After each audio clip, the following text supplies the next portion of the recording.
Pinarangalan ang 10 natatanging kababaihan sa lungsod ng San Jose sa ginanap na 10 Outstanding Women of San Jose City Awards Nights kamakailan sa Staycation Hotel, Barangay Kaanawan.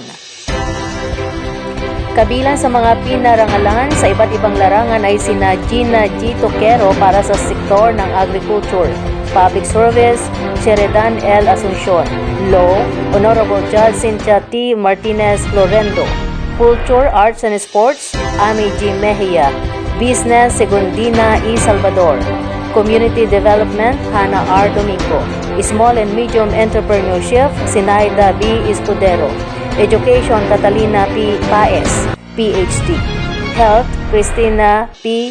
Falioran, at labor worker, Charmaine Fatima M. Ramos.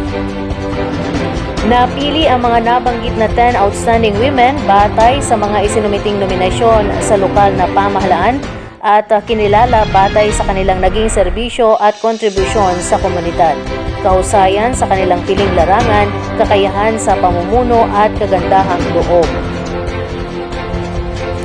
Pinangunahan ni Mayor Cocoy Salvador at Vice Mayor Ali Salvador ang paggawad ng parangal at papremyo sa mga nagwagi.